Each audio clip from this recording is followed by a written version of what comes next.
Bonjour, je m'appelle Alice Miljanovic et j'ai créé ce podcast Parole en mouvement qui parle de danse, de professionnalisation et surtout d'interrogations diverses. Ce projet a mûri suite à un travail dans le cadre de mes études que j'ai décidé de faire évoluer ici. J'écoute pas mal de podcasts et j'ai jamais trop réussi à y trouver mon compte en matière de contenu autour de la danse et du mouvement. Je me suis donc dit que peut-être je pouvais essayer de partager moi-même autour de ces sujets, alors j'ai pris mon courage à deux mains. J'ai donc décidé d'enregistrer des conversations menées autour d'axes de discussion, de problématiques, avec des praticiens et des praticiennes du mouvement de la danse. Certaines et certains sont soit des amis, proches, soit des personnes rencontrées dans d'autres circonstances ou pour ce projet. C'est un podcast fait avec les moyens du bord, mes moyens personnels, et qui, je l'espère, est voué à évoluer autant peut-être dans sa forme que dans son fond. L'idée principale pour moi est de vous partager des dialogues qui se veulent spontanés et sincères, discuter autour de certaines réalités et perceptions liées à la danse et entre autres à ses étapes de professionnalisation. Je n'essaie pas d'en faire découler des vérités générales ou des conclusions, mais juste de diffuser certaines pensées et réalités propres à certaines personnes et qui s'inscrivent également dans une certaine temporalité. Voilà pour ce qui est de l'explication de mon podcast.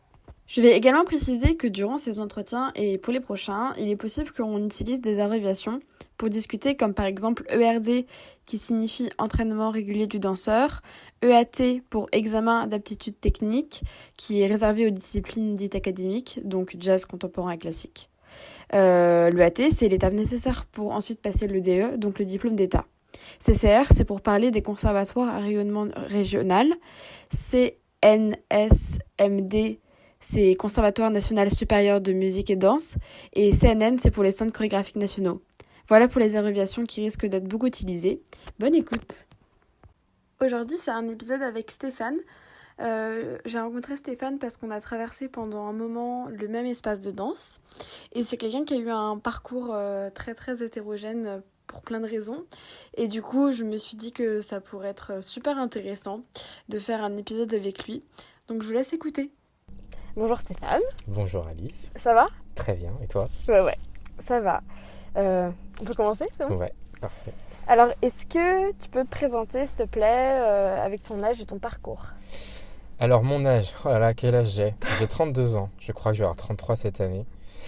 C'est bien ça, je vais pas faire le calcul, mais à un moment donné, en fait, on va dire que c'est ça. On oublie un peu.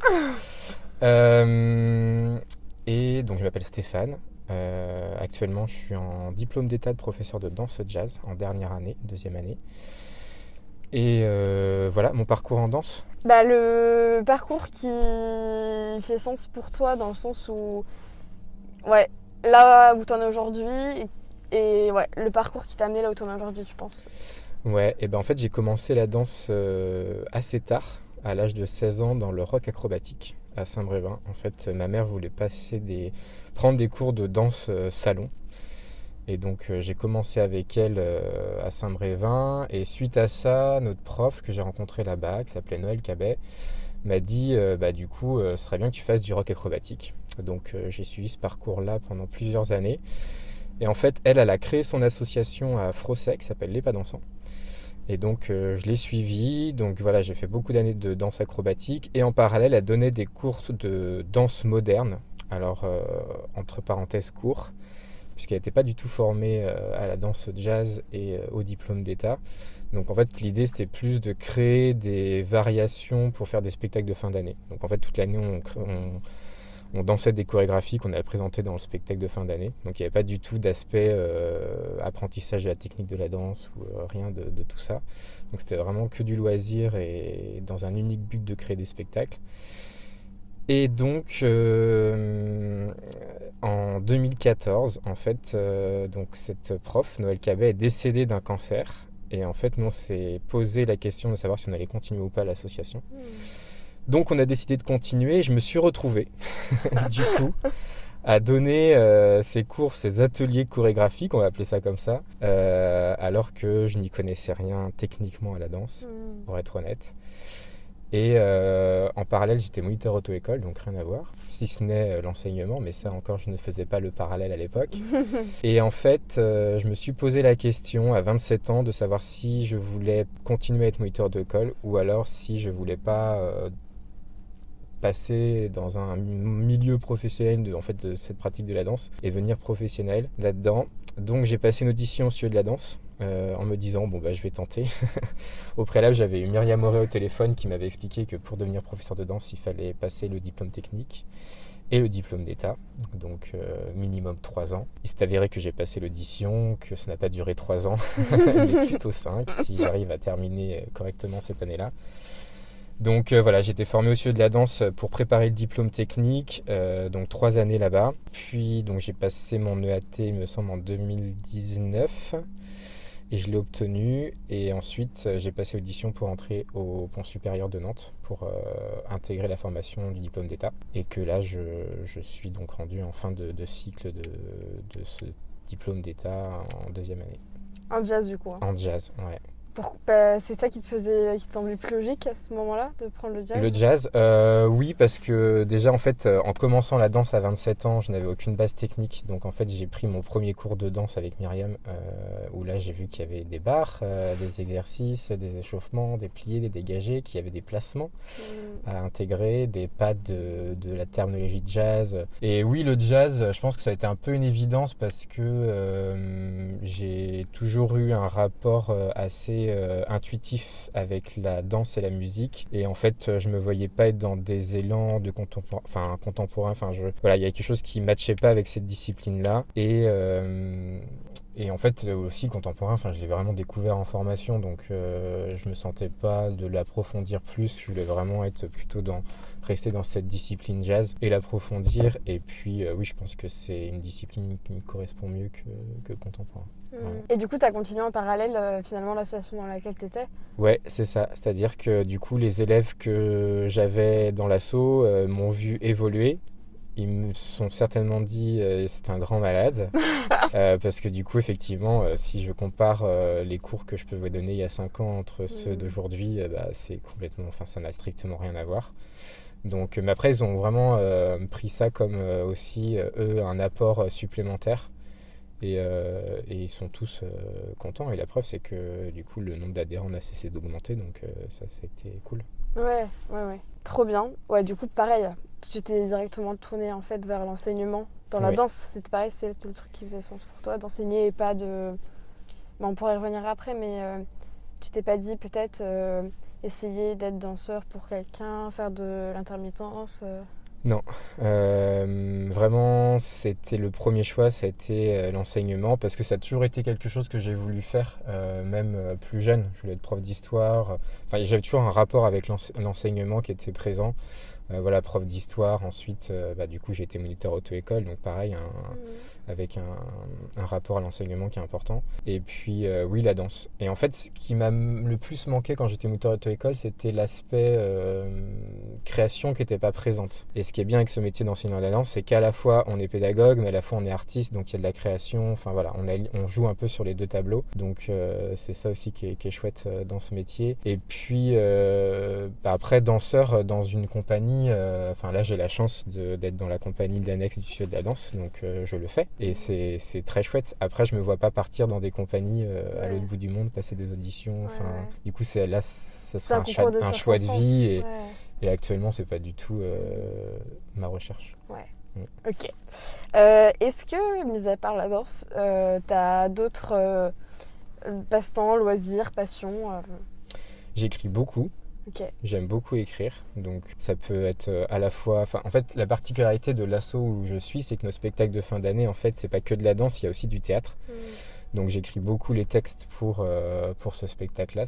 Et ça me prend beaucoup de temps et j'adore ça. J'adore vraiment être dans l'écriture. Là, depuis 2 ans, la problématique, c'est qu'il n'y a plus de spectacle. Donc c'est une partie qui me manque beaucoup. Après, on a de la chance avec le diplôme d'État, c'est qu'on a un mémoire. Alors, une chance. Pas une chance. Moi, je le considère vraiment comme une chance parce que ça permet de rester dans cette logique d'écriture et de continuer là-dedans, parce que c'est quelque chose que j'aime beaucoup. Après, en autre passe-temps, pas vraiment. En fait, je pense que déjà, ça prend beaucoup de temps, l'écriture, la danse, la formation. J'aimerais pouvoir passer plus de temps à jouer d'un instrument, parce que ça aussi, ça peut me servir aussi en pédagogie, notamment le djembé. J'aimerais bien trop cool.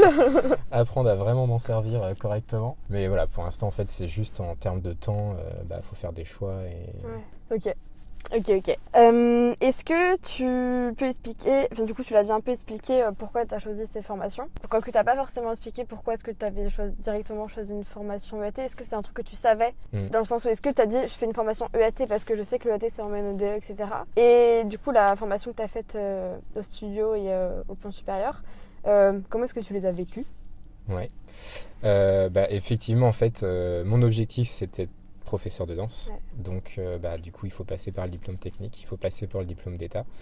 Donc, en fait, c'était pas un choix au hasard, c'est que clairement, il fallait ces deux diplômes-là. Ma formation EAT, en fait, je dirais que ça a été la plus difficile des deux. J'ai mieux vécu, enfin là, elle n'est pas terminée la formation DE, mais je le vis beaucoup mieux que l'EAT parce que l'EAT, j'avais dès le début en fait conscience qu'il fallait que je rattrape énormément d'années de non-pratique technique de la danse.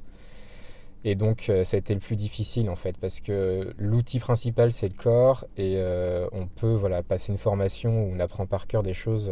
Après c'est un apprentissage où on joue sur notre mémoire, où on essaye de comprendre les choses et les apprendre. Là non seulement il faut les comprendre, les apprendre, mais il faut les intégrer dans le corps et des fois en fait ton corps il a pas envie de faire ce que tu as envie qu'il fasse. Et du coup c'est difficile et c'est très frustrant par moments. Donc ça a été une formation assez difficile mais après elle s'est faite et je pense que toutes les étapes par lesquelles je suis passé ont été logiques et normales dans l'apprentissage de la danse et je le vois aujourd'hui quand on voit les différents cycles et dans les différents apprentissages par lesquels on doit passer. Donc Après le diplôme d'État du coup était beaucoup plus simple parce que la première année on est sur beaucoup de choses théoriques. Donc finalement c'est apprentissage par cœur. Et puis en relation toujours avec notre profession, donc ce qui rend les choses beaucoup plus concrètes. Ouais, cohérente. Ouais. Et puis cette deuxième année, là on travaille pour notre futur métier, donc on est clairement dans la pédagogie. Donc même si c'est difficile de rentrer dans cette formation dans le sens où il faut rentrer dans une logique d'examen. Ouais. C'est-à-dire qu'on nous prépare vraiment à l'examen du diplôme d'État. Donc des fois on peut se rendre compte qu'en fait il y a un peu des disparités entre ce qu'on apprend au pont supérieur et ce qu'il faut faire en pédagogie et ce qu'on peut vivre dans des cours de danse. Des fois, il y a des choses qui sont mais ce qui est normal parce que effectivement leur objectif c'est qu'on ait cet examen de diplôme d'État qui est particulier parce que d'habitude c'est un cours de 40 minutes qu'on doit faire. Donc évidemment, il y a très peu d'écoles de danse qui font des cours seulement de 40 minutes. On est plutôt sur des formats 1h, 1h15 ou 1h30.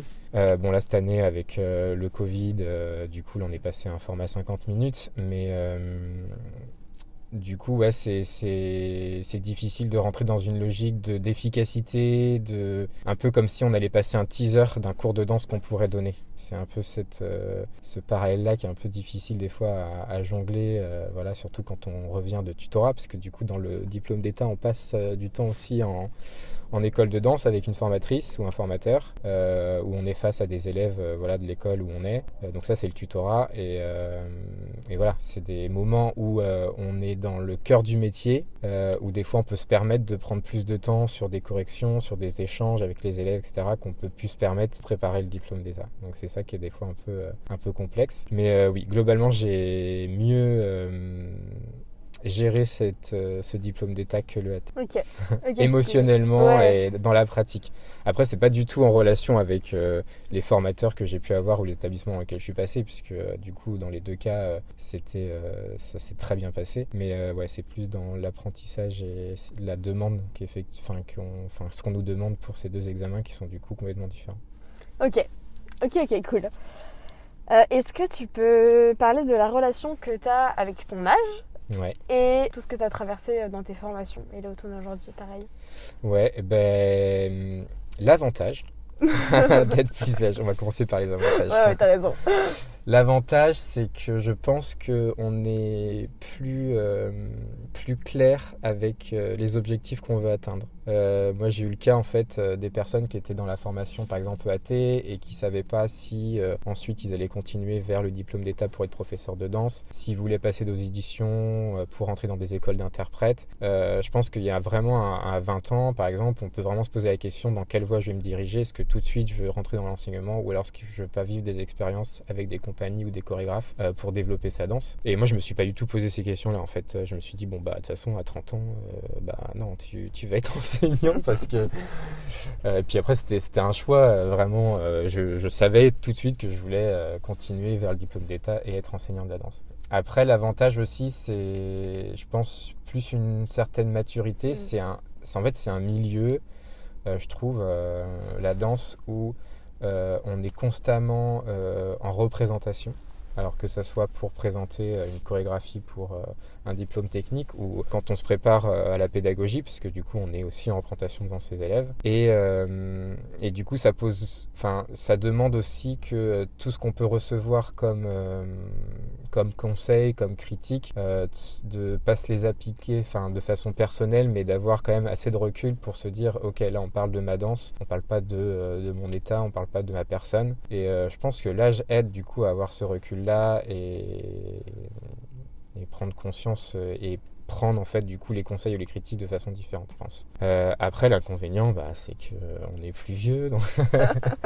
non mais l'apprentissage est difficile arrivé à un certain âge. Moi je le vois par exemple pour faire un parallèle avec l'auto-école, c'est que quand j'avais des élèves qui étaient plus âgés, en fait c'était beaucoup plus difficile pour eux d'apprendre la mécanique du véhicule, d'emmagasiner plein de choses, alors que quand on est plus jeune on est un peu plus malléable et du coup l'apprentissage se fait plus facilement, je trouve. D'un point de vue capacité, tu parles pas d'un point de vue se remettre en question, le truc un peu où t'es plus peut-être infantilisé, même si c'est pas volontaire de la part de ceux qui te forment, mais moi j'avais l'impression dans ce que tu avais l'air de dire que ce qui pouvait être difficile, c'est un peu ce truc de je retourne à l'école alors que on a déjà un parcours derrière nous et qu'on n'a pas les mêmes priorités dans la vie ou dans la vie privée, tout ça, tu vois. Mais en fait, je pense que c'est aussi de la part de l'enseignant. On va pas former de la même façon une personne qui a 30 ans qu'une personne qui a 20 ans. En auto-école, moi, je faisais énormément la différence, en fait. On n'a pas du tout le même rapport. Et je pense que, du coup, ça, c'est propre à chaque formation. Il n'y a pas ce même rapport-là par rapport à l'âge. Et ouais, donc je pense que ça joue aussi là-dessus. Ouais. Ok. Et donc, toi, tu as eu l'impression que c'était bloquant pour toi à certains moments parce que, tu te disais, ok, j'arrive pas à emmagasiner les infos aussi vite que tout le monde, ou à me corriger aussi facilement que tout le monde, ou... Ouais. Et puis du fait que j'ai commencé tard, en fait, 27 ans pour apprendre la technique en danse, je trouve ça, c'est hyper tard. C'est-à-dire que du coup, avec moi, j'avais des personnes qui avaient dansé depuis qu'elles avaient 5-6 ans dans des assos, qui ont été en contact avec des professeurs qui étaient diplômés et qui ont appris une technique. Et moi, le premier cours de jazz que j'ai pris, Myriam a fait un pas de bourré, je savais pas ce que c'était. Il a fallu que je regarde quel pied elle mettait devant, comment, et alors que tout le monde suivait, ok, pas de bourré, tout le monde connaissait, quoi. Donc c'est des choses comme ça qui sont un peu perturbants et du coup tu te dis wow, je m'embarque dans un truc, je sais pas où je vais aller, mais c'est chaud. Ok, d'accord. Est-ce que tu peux parler du rapport et de la relation que tu as avec ton genre, donc qui je présume est masculin, en lien avec, pareil, les formations que tu as faites et ce que tu as traversé et là où tu en es aujourd'hui, dans le sens où est-ce que tu as senti qu'à des moments ça pouvait être discriminant, mais discriminant positif ou négatif? Est-ce que c'était déjà parfois... Est-ce que c'était un avantage? Est-ce que c'était un inconvénient? Ou est-ce que tu as l'impression que ça a vraiment rien changé, que c'était pas un caractère qui a pu influencer tes formations ou comment tu as pu vivre les choses? Je pense que en étant un garçon dans le domaine de la danse, du coup on est quand même un peu avantagé parce qu'il n'y en a pas beaucoup. Et je pense que du coup, même moi, quand j'ai des garçons qui sont dans mes cours enfants, je suis hyper content qu'il y ait des garçons. Donc déjà, ça reflète ce côté, ok, ils sont là, on les garde. Ils sont rares. Ils sont rares, on les garde. Donc oui, je pense qu'effectivement, il y a forcément un avantage. C'est tout bête, mais par exemple, dans une formation infirmière, s'il y a des garçons qui sont grands, avec que des filles qui sont plus petites, du coup je pense qu'ils vont préférer prendre des garçons plus grands parce qu'ils vont se dire oui, ils vont pouvoir déplacer les malades. Ah ouais, d'accord. Et ça c'est des choses que j'ai entendu dire par des amis qui ont fait ces formations là, mais ouais, je pense que il y a des choses comme ça qui peuvent aider. Alors aider, je sais pas. Après il y a toujours, qu'on soit un garçon ou une fille en danse, l'exigence sur beaucoup de choses elle est la même. Enfin, quand on parle de qualité de mouvement, quand on parle des pas de base, tout ça, enfin voilà, qu'on soit un garçon ou une fille, en fait, il n'y a pas de différence. Mais après, Si ce n'est dans les, par exemple, même si j'ai l'impression que parfois c'est un peu débattu, mais tu vois, les variations proposées pour le AT, ouais, tu vois, typiquement, c'est pas... Bon, alors c'est plus ou moins flou, ça dépend. Enfin, c'est un peu débattu. Il y a des moments où c'est des endroits où c'est un peu flou. Mais dans l'idée, il y a quand même une variation fille, une variation garçon. ouais. Comme si les aptitudes physiques n'étaient pas les mêmes ou les qualités prescrites par l'une ou par l'autre sont pas forcément... Ouais, je pense qu'après, ils attendent peut-être pas la même chose. Après, je sais pas, en diplôme technique, je sais pas non plus exactement ce qu'ils vont aller chercher dans le fait de devoir genrer les variations, mais il y a peut-être une recherche différente. Moi, je vois, en fait, récemment, j'ai passé une mise en situation avec une pédagogue là au pont supérieur. Et en fait, après ma mise en situation, la première chose qu'elle a dit, ça fait du bien de voir une énergie de garçon. Donc après, je sais pas exactement ce qu'elle entendait par ce terme-là, en fait, énergie de garçon. Mais ouais, alors est-ce qu'on dégage pas la même énergie? Pourtant, j'ai l'impression des fois de voir des garçons danser et qui vont avoir une énergie la fille qui danse à côté a la même énergie. Enfin, je sais pas, j'ai pas assez de recul en fait là-dessus parce que 5 ans et puis du coup t'es plongé dans tes formations, en fait tu penses pas trop à tout ça.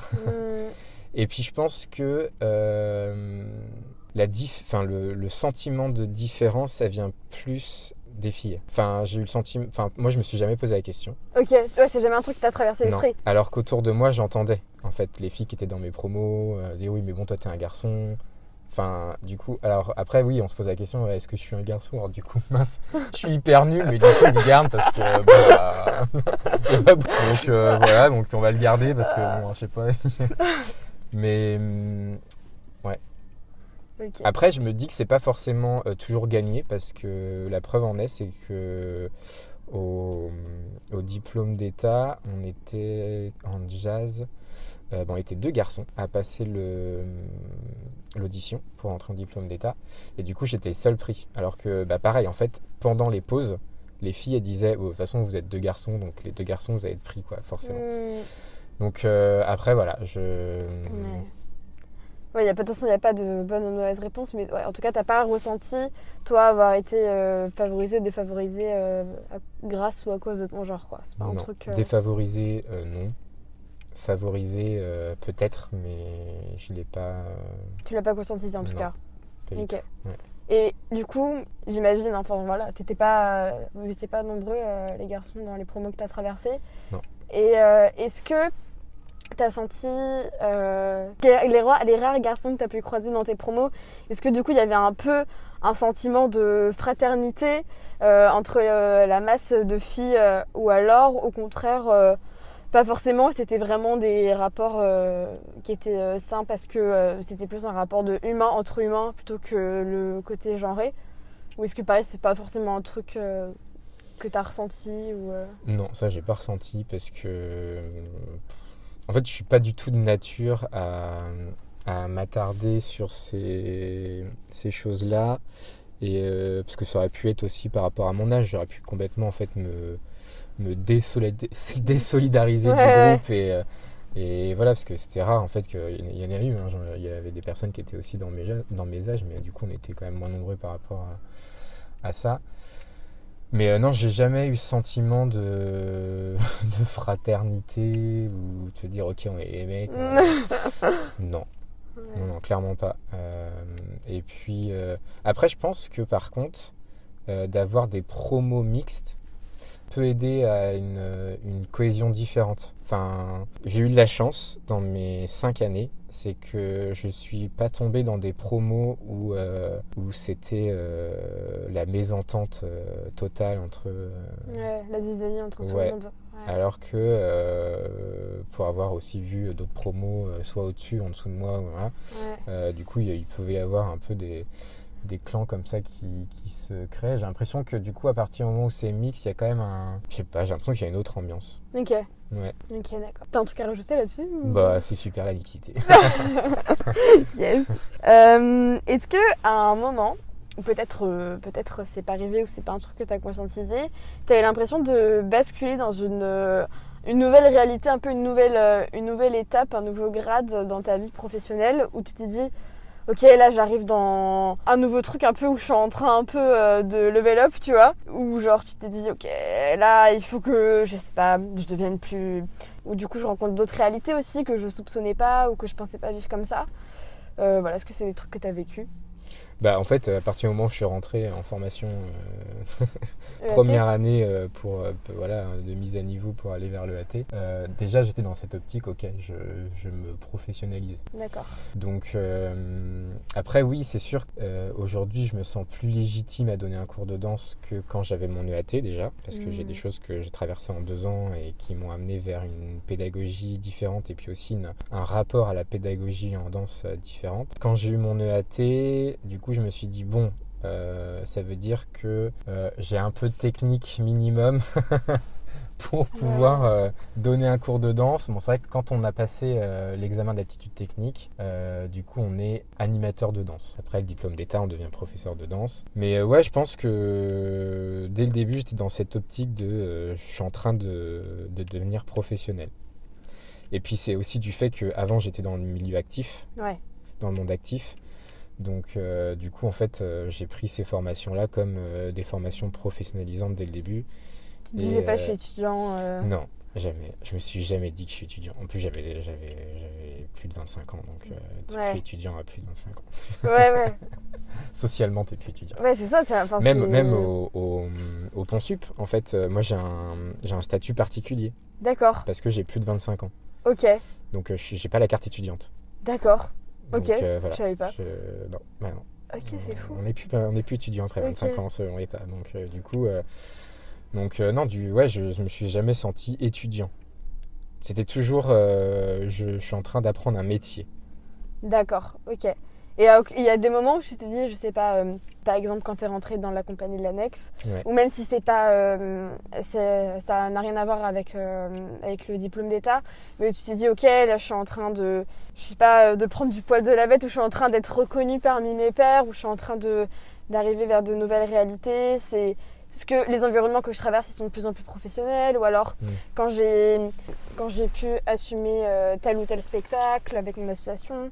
Ou alors, quand j'ai eu le AT, tout ça, c'est des moments où tu t'es dit, je suis en train de cocher une case ou pas forcément. Pour toi, t'étais toujours dans la même démarche et t'as toujours eu l'impression de côtoyer un peu les mêmes environnements. Bah, en fait, ce qui est compliqué là-dedans, c'est que, par exemple, pour revenir, pour avoir intégré la compagnie de l'annexe, oui, c'était un moment où je me suis dit, ok, du coup, la chorégraphe Myriam veut que je travaille avec elle dans sa compagnie. Ok, très bien. Donc il y a un temps où tu te dis, tu prends peur.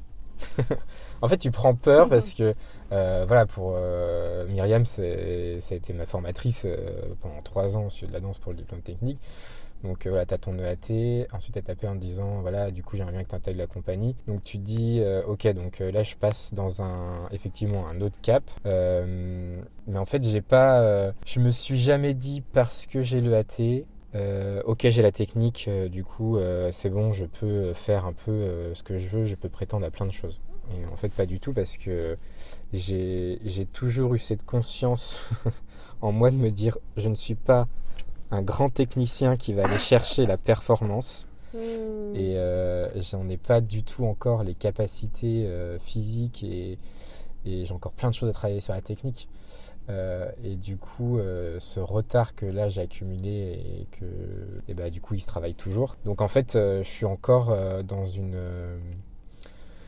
à me dire que j'apprends plein de choses encore aujourd'hui, et certainement que je croise les doigts si j'ai mon diplôme d'État et que j'ai mon diplôme qui dit que je suis professeur de danse. En fait, je vais pas me considérer tout de suite comme un professeur de danse. Je vais me dire, bah ouais, il y a l'expérience, il y a les choses qui... Et peut-être que toute ma vie, en fait, j'aurai toujours ce regard un peu je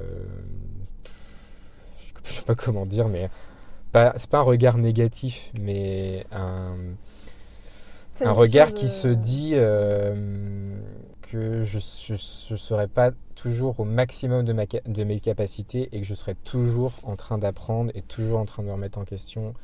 Et j'ai l'impression qu'en fait, dans la danse, il n'y a pas de... on peut pas se dire à un moment donné on est légitime de danser ou de produire du mouvement et de faire abstraction du reste et de se dire ok maintenant je suis un danseur, je suis un chorégraphe, on fait ça, tous mes choix que je vais faire ils sont forcément judicieux. Enfin je trouve que rentrer dans cette mécanique là, je pense que on s'enferme soit dans sa gestuelle ou soit on s'enferme dans ce qu'on sait faire et on va pas chercher à aller plus loin. On se coupe en fait des réalités et du coup on se coupe un peu du caractère humain qui est la danse et qu'elle est forcément sujette à plein de rencontres qu'on va faire dans la vie et que du coup on sait pas vers où les rencontres vont nous emmener. Et donc non, je pense que je me dirai jamais que le diplôme, quel que soit le diplôme en fait, te donne... c'est juste un diplôme, c'est juste que administrativement, tu es reconnu et tu peux travailler et tu peux être payé pour ce que tu fais. En fait, c'est simplement ça, c'est-à-dire que ça te donne l'occasion de prouver que voilà, tu es passé par une formation, donc tu as toutes les clés en main pour pouvoir faire tel ou tel métier. Mais après, c'est pas parce qu'on a son DE qu'on est un bon pédagogue. Et c'est pas parce qu'on a son EAT qu'on est un bon technicien en danse. Mais du coup... je sais pas, par exemple, si t'es en soirée et qu'on te demande ce que tu fais dans la vie, tu réponds quoi ? Prof de danse. Tu réponds prof de danse. Ouais. Ok. Tu dis pas... Enfin, est-ce que tu distingues professeur de danse, chorégraphe, danseur professionnel, danseur, intermittent, interprète ? Ou est-ce que c'est des casquettes qui n'ont pas beaucoup de sens pour toi ? Ou est-ce que ça a du sens, ou ça se distingue, ou ça peut se coupler ? Enfin, comment est-ce que tu deals un peu avec tout ça ? Ça peut se coupler, mais en fait, c'est des choix de carrière. C'est-à-dire qu'être professeur de danse, c'est un choix de carrière. Être chorégraphe, c'est un choix de carrière. Être danseur-interprète, c'est un choix de carrière.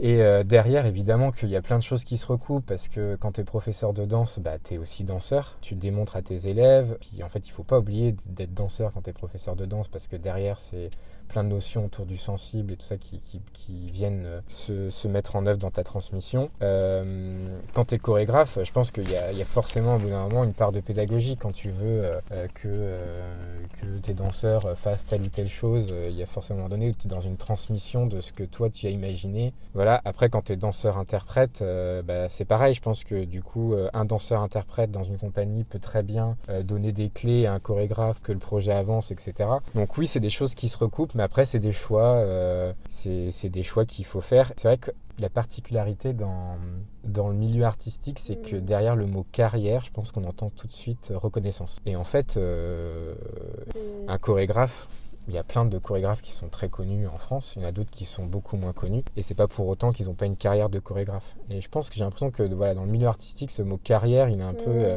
oui, mais qu'est-ce que tu as fait dans ta carrière ? Est-ce que tu as produit telle ou telle chose ? Est-ce que tu as été reconnu pour telle ou telle chose ? Ton CV. C'est ça. Est-ce que tu as eu des prix ? Mais je pense que c'est des choix... C'est des métiers qui sont à la fois sensiblement différents, mais qui sont aussi sensiblement proches. Ouais. Donc en fait, ça sert à rien ce que je dis. non, mais ça montre bien que c'est compliqué en fait. Hein. Ouais, c'est compliqué. C'est compliqué. Et c'est pas forcément évident. Et puis c'est assez singulier en fonction de chacun et chacune, je pense. Parce qu'il n'y a pas de règles. Il y a pas de. Non. Je pense pas que si tu tapes sur Internet, tu vas. Enfin. Je sais pas, c'est assez compliqué, même si voilà, il y a quand même des diplômes et des examens qui sont d'un point de vue administratif, qui sont reliés à l'État, où il y a pas à un moment donné, il n'y a pas à tergiverser tes professeurs de danse aux yeux de l'État parce que tu as ton DE et pas l'inverse. Mais ouais, c'est pas évident. Et comment est-ce que, justement, faire carrière pour toi, du coup, pour toi-même, à quel moment tu te considères comme professionnel et c'est quoi pour toi, du coup, être professionnel de la danse ?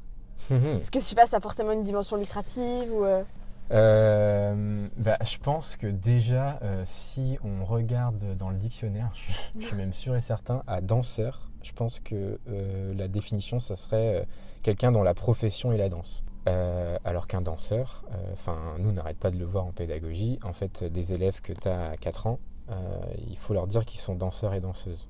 Parce qu'un danseur, pour moi, alors après c'est hyper subjectif, mais...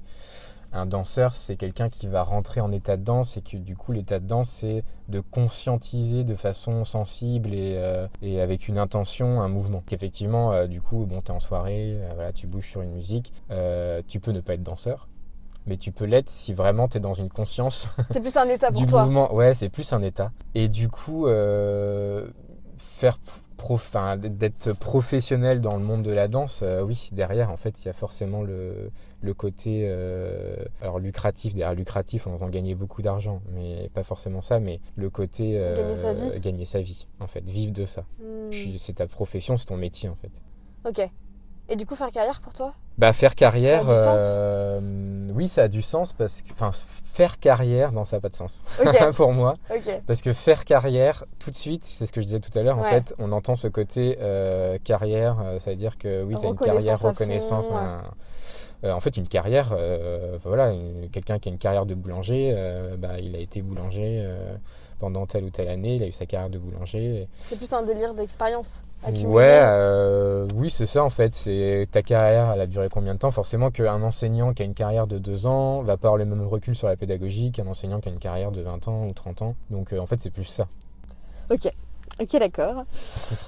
Est-ce que tu as eu l'impression, du coup, ça je rejoins ce qu'on est en train de dire, comment est-ce que tu comprends et qu'est-ce que tu penses un peu de ce caractère bénévole un peu du danseur ou de la danseuse qui est souvent prêt et prête à faire des projets qui sont explicités ou pas, rémunérés ou pas, mais souvent du coup pas rémunérés pour le caractère bénévole. Ouais. Qu'est-ce que tu penses de tout ça ? Le bénévolat, je pense que, enfin là, pour parler du métier d'enseignant de la danse, oui. c'est obligé. C'est obligé pour 2 points. Un, parce qu'on n'arrête pas un cours de danse à la minute où il s'est arrêté. Je pense que du coup, à partir de là, il y a forcément un échange qui s'opère après. Alors après, la différence, je vais dissocier de associatif et école de danse. Je vois des centres de formation, par exemple, où effectivement, on ne peut pas dire aux élèves « Ok, le cours est terminé, je ne discute plus avec vous, je ne travaille plus, donc je m'en vais ». C'est pas possible en fait, parce que du coup il y a forcément un échange humain qui va se créer derrière, et en fait ce temps-là il est pas calculable parce que déjà il est pas régulier, il est pas et puis c'est des échanges comme un prof pourrait avoir à la fac avec ses élèves, où sur les temps d'échange il va pas être rémunéré là-dessus, et il y a beaucoup de métiers, hein. Il y a quand même cette part-là de bénévolat où on extrait du temps personnel pour les autres, et c'est souvent le cas dans l'enseignement d'ailleurs. Après, en association, moi déjà j'ai été bénévole pendant au moins 6 ans. C'est-à-dire que je donnais des ateliers chorégraphiques sans être rémunéré, après que j'ai donné des cours de conduite. Et t'as fait ça, au niveau semaine, c'était des gros... C'était 15 heures semaine. Ah ouais, donc en fait, par semaine, rien, hein. non, je faisais 15 heures de bénévolat. Donc là, c'était cool, hein. Quand après, je sais plus, il y avait une loi qui était passée en disant qu'on pouvait calculer les heures de bénévolat pour je sais plus quel sujet, j'étais là, je vais pouvoir mettre plein. Mais oui. Enfin, c'était vraiment du temps passé pour les autres. Après, je le passais aussi pour moi parce que j'adorais ça, sinon j'aurais pas fait. Mais ouais, donc ça voilà, je l'ai bien expérimenté, le bénévolat. Et puis, ne serait-ce que les spectacles de fin d'année. Je sais qu'il y a des assos qui prévoient une rémunération sur ces temps-là. Ah ouais. Ouais, ça existe. Sur les temps de répétition, etc. Mais en fait, c'est des temps qui, moi personnellement, sont pas rémunérés. Et puis, c'est aussi les temps en amont. En fait, créer un spectacle de danse, après, ça dépend. Hein, si forcément on fait un gala et qu'on va présenter une chorégraphie de chaque groupe et qu'on les met bout à bout, ça peut ne pas prendre de temps. Mais moi, dans le cadre des pas dansants, du coup, le temps d'écriture, ça me prend un temps fou.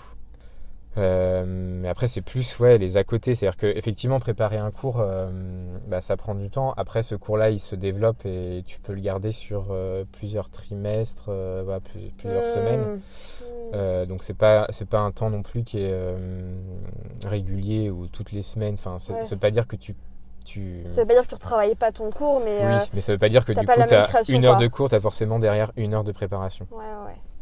Mais après, je pense que là où c'est le plus, notamment en asso, c'est préparation de spectacle. Enfin là, c'est clairement du temps bénévole. Mais du coup, t'as l'air de dire de ce que je comprends, qu'en tout cas, quand on cherche à se professionnaliser, faire des projets bénévoles, enfin des projets en tant que bénévole, c'est quand même un peu un truc inévitable. Bah, je pense, après, tu as forcément des structures où ils vont être plus réglo sur les horaires. Je vois les conservatoires, par exemple. J'ai l'impression que bon, l'heure c'est l'heure et voilà. Ouais. En fait, ça a toujours été, et je pense que là dans plein de domaines, la différence entre le public et le privé.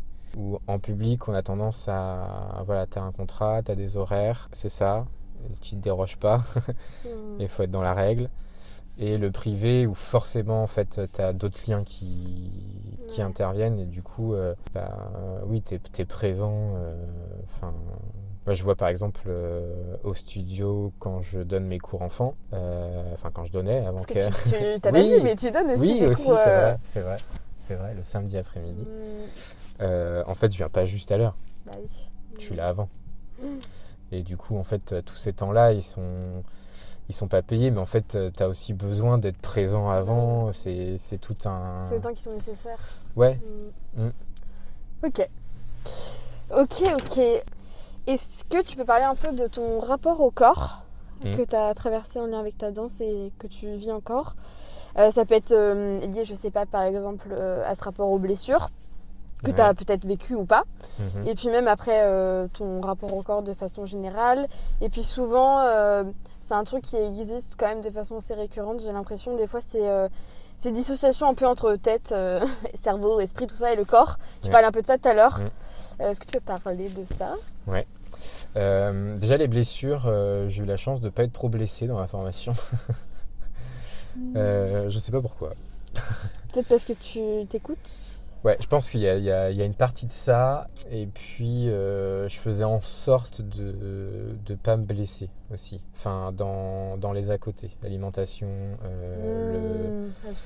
le sommeil, voilà, plein de choses qui aussi peut-être, grâce à l'âge, Non mais parce que du coup, j'avais moi, mon conjoint, il a une vie professionnelle, donc des horaires, un rythme. Donc en fait, j'avais aussi un rythme d'actif. Entre guillemets. Et donc ce qui fait que j'ai toujours accordé de l'importance à ça, l'alimentation, le sommeil. Et puis après, par rapport au corps, ce qui est difficile, c'est cet outil, quoi. Cet outil qui est là, tu l'as tout le temps. Déjà, tu te rends compte que quand tu commences une formation professionnelle, alors là, que ce soit en danse, mais je pense que c'est pareil quand des personnes font STAPS ou des athlètes de haut niveau, en fait, ton corps, tu le connais pas avant de vraiment rentrer dedans. Donc déjà tu apprends à connaître ton corps, donc ça c'est compliqué parce que tu te rends compte qu'il y a des zones que tu ne connaissais pas, des muscles que tu connaissais pas non plus, des sensations que tu connaissais pas, exactement. Et puis du coup on a tendance à tout vouloir intellectualiser et d'absolument comprendre pourquoi ça fonctionne pas, comment je peux faire pour que ça fonctionne. Et c'est vrai qu'il y a un moment donné où la dualité entre l'esprit et le corps, il vient un peu se buter l'un contre l'autre. Et là, en fait, tu rentres dans une phase où tu progresses plus. C'est-à-dire qu'à partir du moment où tu es trop dans le cérébral, et ça bloque beaucoup de choses. Et puis, après, tu passes forcément par des frustrations. Chacun a son corps. Avec ses qualités et ses défauts. Et moi je ne lève pas la jambe. T'as un problème avec ta souplesse? J'ai un problème. Tu peux en parler si tu veux. Un gros problème avec ma souplesse. Bien que je la travaille et que je fais du yoga tous les matins.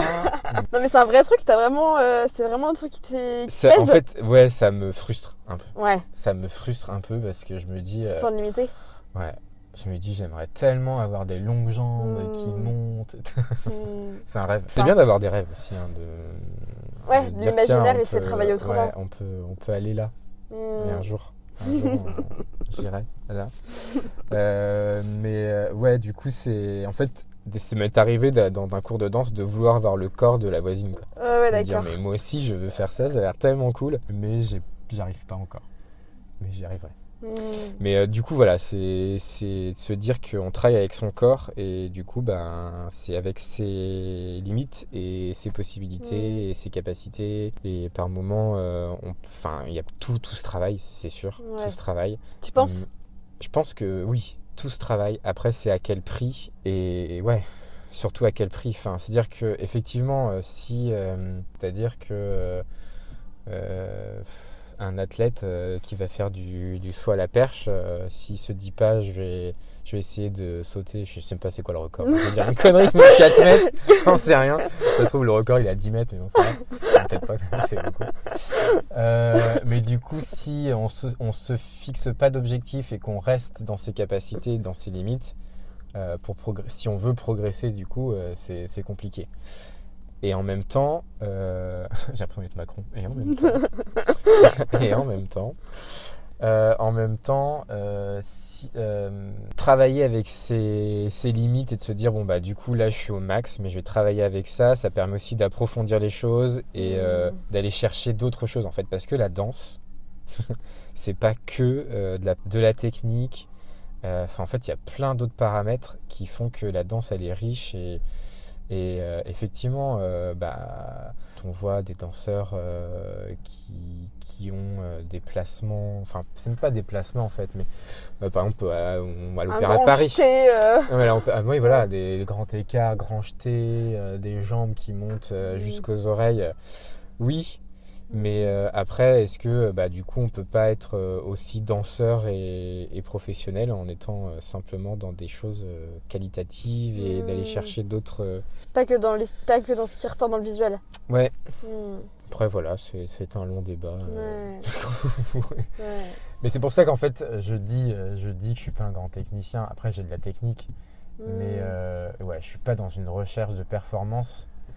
Parce que aujourd'hui, je me dis, je vais aller m'appuyer sur autre chose. Parce qu'en fait, je pense que je pourrais travailler ça, mais alors dans ces cas-là, il faudrait que je raye une partie de ma vie. Faire des choix. C'est-à-dire que, je raye une partie de ma vie et je me lance à fond dans cette exigence technique de performance. Et en fait, j'en ai pas l'envie parce que je pense que je peux apporter autre chose à mes élèves. Ok. Et du coup, est-ce que... pour terminer avec ce point-là, est-ce que tu penses que tu es plutôt copain avec ton corps ou en vrai c'est un peu compliqué? Non, ça va. Il est sympa. Vous entendez bien? On s'entend bien. On s'entend de mieux en mieux. Ouais, on s'entend de chouette. mieux en mieux. Ouais, je l'écoute beaucoup. On se comprend. Non mais attends, je rigole, mais c'est vachement important. On se comprend. Il y a plein de choses qu'on fait ensemble qui sont chouettes. Qui sont trop bien. Mais ouais. Non, ça va de mieux en mieux. Ok, trop cool. Ce corps est sympa. J'ai pas envie de prendre un autre corps. T'as bien raison. Trop cool. J'ai presque fini. Pour terminer juste, est-ce que tu peux parler un peu pour toi, chercher à se professionnaliser dans la danse, qu'est-ce que ça implique, tu penses, à tes yeux? Chercher à se professionnaliser, qu'est-ce que ça implique? C'est-à-dire que là, du coup, imaginons quelqu'un qui entend ça et qui se dit j'aimerais faire ça, à quoi m'attendre? Ouais. C'est un peu ça. Ouais. À quoi s'attendre? Bon courage. Non, mais je rigole. C'est à la fois se dire qu'il va falloir être rigoureux dans son apprentissage, parce qu'en fait, je pense que... Enfin, là, je parle de moi parce que j'ai perdu trop de temps. Ah ouais, t'as l'impression? J'ai perdu trop de temps, pas dans ma formation, mais avant. C'est-à-dire qu'effectivement, avec le recul, par exemple, si je referais, si je devais refaire ma vie, je secourais mes parents en disant je veux faire de la danse à 4 ans, tu vois, et dans une école de danse, tac. Même si aujourd'hui tu te dis quand même que c'est bien d'avoir l'âge que t'as eu parce que ça t'a apporté d'autres réflexions. Ouais, mais je me dis peut-être que j'en serais ailleurs. Ouais, oui, enfin, forcément, de toute façon. Oui, j'en serais, voilà, mais je serais dans un autre état et un autre rapport avec ma danse. Mais bon, après, peut-être que du coup, ça m'aurait dégoûté de faire de la danse. Peut-être. Ouais, on sait pas. Mais ouais, après, c'est que comme j'ai commencé tard, du coup, ça a été dur physiquement d'apprendre tout ça, de le comprendre, de se mettre en état de danse dans le corps, avec un corps dansant qui veut pas danser mais qui va bien falloir qu'il danse. Donc ça a été difficile. Donc je pense que ouais, il faut être rigoureux dans son travail. Par rapport au temps qui est... Parce que moi, de ce que je connais de toi, j'ai l'impression que t'as genre 10 000 vies en même temps. que t'as 48 heures à casser dans 24 heures et que... Enfin, il y a plein de gens qui n'ont jamais le temps de faire... voilà, c'est un peu le fléau du siècle de jamais réussir à faire tout ce qu'on voudrait faire. Mais j'ai l'impression que il y a cette dimension quotidienne de vraiment le truc... vraiment la réalité de j'ai vraiment pas le temps de faire tout ce que je devrais faire parce que j'ai plein de choses à faire. Mais aussi ce truc dans la danse de... comme s'il y avait un peu... Faut pas trop traîner parce que toi, tu disais... j'aurais bien aimé commencer plus jeune, là je suis un peu vieux pour certaines choses, enfin tu vois. Bah oui, du coup, forcément, le temps, tu te dis, bon, bah, t'es déjà à 32 ans, t'es toujours pas en train de faire le métier que tu... Enfin, après, voilà, les carrières, elles sont différentes, etc., de chacun à chacun. On peut changer 10 fois de métier dans la vie. En fait, c'est que juste, il y a un point qui a été important dans ma vie, c'est que, du coup, je suis homosexuel.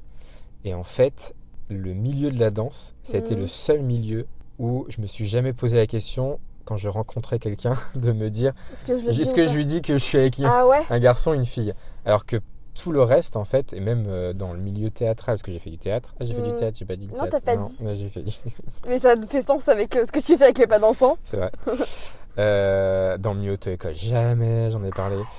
Quand j'ai fait mon BTS audiovisuel, jamais personne ne savait. Et en fait, je sais pas pourquoi, mais du coup, dans ce milieu-là, je me suis dit... Est-ce que c'est pas parce que t'étais plus je suis vieux en aussi terrain conquis. Non, je pense pas que c'est une question d'âge. Non, parce que en fait, quand j'ai passé... quand je suis rentré au CIE de la danse, la première année, tout de suite, j'ai dit avec tout le monde, alors que l'année d'avant, personne dans l'auto-école était au courant. Parce que t'avais l'impression qu'il y avait ce truc un peu dans les milieux artistiques, notamment la danse. Ouais, je me dis que du coup, il n'y a pas de jugement. Ouais. Ou il n'y a pas de jugement, ou alors... ouais. Ok. Je pense que c'est ça. Et du coup, c'est en ça où je me dis, mince, c'est un métier qui m'aurait plu de faire plus tôt parce qu'en fait, j'ai plus l'impression d'être moi-même aujourd'hui et d'avoir perdu un peu ce truc-là dans le milieu professionnel. Enfin, ça n'a rien à voir avec la danse, du coup. Mais, non, si, tu rigoles, au contraire. Mais du coup, ouais, je pense qu'il y a ce rapport au temps, il est dû à ça aussi. Ok. Le fait qu'aujourd'hui, je m'assume. Ok. En tant que personne, mon identité, ce que je fais, ma vie. Mais peut-être que si tu l'avais fait avant, tu n'en aurais pas conscience aujourd'hui. Aussi. Mais ça serait peut-être pas aussi précieux, tu vois. C'est vrai. Mais bon, j'en sais rien. Mais non, c'est possible, hein. C'est tout à fait possible. Mais du coup, voilà, je sais plus où on était parti au début. Sur les trucs inévitables pour toi quand tu cherches à te professionnaliser. Ouais, bah après, c'est comme toute formation, tu passes du temps sur plein de choses. Je pense pas que ça soit un milieu qui soit plus difficile qu'un autre. Parce que dans toutes les formations, je vois autour de moi des étudiants qui sont dans d'autres structures, dans d'autres formations, ils sont autant impliqués, autant submergés par les choses à rendre, à faire que nous. Donc je me dis que voilà, c'est propre à chaque formation. Après la danse, c'est sûr que tu triches pas trop parce que du coup quand tu danses, c'est toi, ton corps devant les autres. Forcément que il y a un côté peut être un peu stressant à ce niveau-là ou angoissant. Que quand tu as une formation où du coup tu rédiges et que tu écris et tu rends ta feuille de papier, tu n'as pas ce même rapport en fait. Remise en question. Ouais. Même par rapport à ta promo en fait, parce que tu passes aussi devant les autres. Enfin, mine de rien, c'est comme si tous les oraux de toutes les formations se passaient devant classe entière. Et du coup, ça c'est aussi un peu spécial. Mais voilà, il faut y passer parce que tu sois danseur, interprète, chorégraphe, professeur de danse, en fait toute ta vie tu vas être observé, que du coup t'as pas le choix. Mais voilà, donc il y a cette dimension-là. Et puis après, plein de choses positives, hein. Beaucoup de choses positives quand même si c'est difficile pour le corps, difficile pour la tête, difficile. Mais au final, c'est que de la danse, quoi. Donc du coup, je pense qu'à un moment donné, si on ne prend pas dans cette formation l'examen d'aptitude technique ou le diplôme d'état, si toutes les semaines tu te dis pas avec du recul, dire c'est que de la danse, on danse, c'est génial de danser. Du coup, je pense que tu peux vite péter un plomb. Mais voilà, moi je me le dis souvent en fait. Là, par exemple, quand on fait, est-ce que dans le diplôme d'état, on fait des mises en situation, c'est-à-dire que on prépare un cours de danse, on le passe devant notre formateur avec des élèves qui sont issus du pont supérieur aussi. Donc forcément, il y a un côté un peu sacralisé, attention. Mais si on prend pas du recul en disant bah là je vais donner un cours de danse, ça va être hyper sympa. Enfin jamais en fait une personne qui va aller prendre un cours de danse va y aller en disant il fait la gueule. Non, du coup tu t'inscris pas. Qu'à partir de là en fait c'est juste que Pas oublier pourquoi est-ce qu'à la base on fait les choses, quoi. ouais c'est ça. C'est-à-dire que bah tu vas donner un cours de danse, tu vas danser, tu vas voir des élèves danser, c'est chouette. Ok, Donc voilà. trop cool. Est-ce que t'as un truc à rajouter, un truc sur lequel tu veux revenir ou Bah non. Je sais pas si j'ai été très clair, mais dans mes explications. Dans mes explications, mais non, voilà. Il faut faire ce métier, c'est cool. Ouais. Et d'ailleurs, ce qui est très gratifiant, Ouais. notamment pour moi, c'était que une élève de mon asso a décidé de, du coup, passer l'examen d'aptitude technique pour devenir elle aussi professeure de danse. Donc ça, c'est génial, parce que du coup, ça... de convoquer comme ça des vocations, c'est top. Ouais, c'est hyper fort. Et du coup, une autre qui veut aussi se lancer. Donc, ouais, c'est bien. Okay. Si j'arrive à montrer que c'est possible. Ouais, grave. C'est cool. Donc, voilà. Trop bien. Bah, merci. Voilà. Merci pour les courageux et les courageuses qui ont écouté ce podcast, ce nouveau projet jusqu'au bout. Voilà, d'autres épisodes sont prévus pour alimenter ce projet. Merci d'avoir écouté.